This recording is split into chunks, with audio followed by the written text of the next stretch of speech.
మేము మా క్యాండిడేట్ చనిపోతే మేము పోయినాం. దానికి రాజకీయం ఏముంది? పోకూడదా? అని అంత కూడా జ్ఞానం ఉండదా వాళ్ళకి కాంగ్రెసోళ్ళకు మాట్లాడడానికి. ఈ రాజకీయ లబ్ధి ఏముందని నాకు అర్థం కాదు. హ్మ్. మా కార్యకర్త చనిపోతే, మా క్యాండిడేట్ చనిపోతే మా కోసం బాధ్యత మాదది. దాని రాజకీయ లబ్ధి అంటే ఎట్లంటారాయన? అంటే బీజేపీ అక్కడ నైతికంగా మొత్తం బాధ్యత తీసుకోవాల్సింది. తన మరణానికి బీజేపీ కారణం. ఒత్తిడి పెట్టింది బీజేపీ అనే విధంగా వాకాటి శ్రీహరి గారు మాట్లాడుతా ఉన్నారు. ఎట్లా చూస్తారు? మా క్యాండిడేట్ మీ ఒత్తిడేం పెడతాంలే. ఆయన డీకే అన్నా గానితోని ఆ రోజు ఇంతకు ముందు రోజు మంచిగా వ్యాన్‌లో పోయిండు. మొహంలో ఎక్కడైనా ఒత్తిడి ఉందా?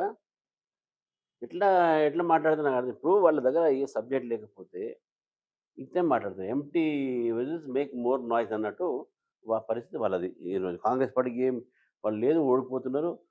అది కూడా మా చైర్మన్ మీ గతంలో మేమే చైర్మన్ నా ఓటుతోనే గెలిచింది అది హ్మ్. చైర్మన్‌షిప్. హ్మ్. నేను ఎమ్మెల్సీ ఉన్నప్పుడు నా ఎక్స్ అఫీషియో కూడా అక్కడ ఏసాను నేను. నా ఓటుతోని మక్తల్ చైర్మన్ గెలిచినాం మేము. నాకు కూడా బాధ్యత ఉన్నది అక్కడ రావడానికి. నా చే నేను నా నా ఓటుతోని గెలిచిన చైర్మన్ ఒక ప్లేస్‌లో మా క్యాండిడేట్ ఆత్మహత్య చేసుకుంటే దాన్ని మా బాధ్యత కాదా? అంటే చాలా మంది గూడా అంటే బీజేపీ ఒ నాయకత్వాన్ని గూడా కొంతమంది అంటే కావాలని ఇదంతా రాజకీయంలో వ్యూహం అనే విధంగా గూడా మాట్లాడుతా ఉన్నారు గదా! ఎట్లా చూస్తారు? అంటే అంటే ఈటింగ్ మీద గూడా వ్యూహం అనేది నాకు అర్థం కాలే. ఆయన చనిపోవడం వ్యూహమా? ఆయన చనిపోవడం వ్యూహమా? ఆయన చంపడం వ్యూహం కావచ్చు. అందుకని ఆయన రాజకీయ హత్య ఇది. హ్మ్. హ్మ్. అది వ్యూహం అని చెప్పండి. మాకేం వ్యూహం ఉండదు దీంట్లో. హ్మ్. ఎవరు మా క్యాండిడేట్ చనిపోయి మేము కోరుకుంటామా? హ్మ్. అంటే తప్పుడుగా బీజేపీ తీసుకెళ్తుంది. అటు పార్లమెంట్‌లో గూడా కిషన్ రెడ్డి గారు మాట్లాడారు ఈ అంశాలు. తప్పుడేముందండి హ్మ్. దాంట్లో ఆయన చనిపోయింది వాస్తవం. వాళ్ళ భార్య చెప్పింది మీడియా ముందు. మా భర్తని వేధింపులు చేస్తే ఆయన ఆత్మహత్య చేసుకొని చెప్పి మా భర్త వాళ్ళ భార్య చెప్పింది. వేరేవాళ్ళు ఎవరు చెప్పలే. హ్మ్. హ్మ్. అది కూడా నమ్మకపోతే ఎట్లా? హ్మ్. అంటే ఎట్లా చూస్తారు? అంటే ఈ రాజకీయ పరిణామంలో మీ కార్యకర్తలను కోల్పోవడాన్ని ఎట్లా చూస్తారు? మరి తప్పదు. మాకు పెద్ద లాస్ అది. హ్మ్. మాకు చాలా నష్టం.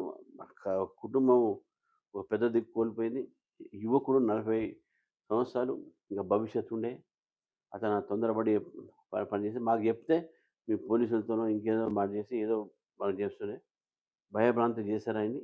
ఆయన మానసిక ఒత్తిడికి వాడు భయపడి ఆత్మహత్య చేసుకొని స్పష్టము. నేను డీజీపీతో కూడా మాట్లాడాము కేస్ పెడతా అన్నారు. ఇక్కడే కాదు చాలా చోట ఇప్పుడే నేను సీపీతో మాట్లాడినా మంచిర్యాల. మా వాళ్ళ మీద రాళ్ళేస్తున్నారు అక్కడ. ఇళ్ళల మీద రాళ్ళేస్తున్నారు బయటికి రాకుండా. హ్మ్. ఇటువంటి దౌర్జన్యం చేస్తుంది కాంగ్రెస్ పార్టీ.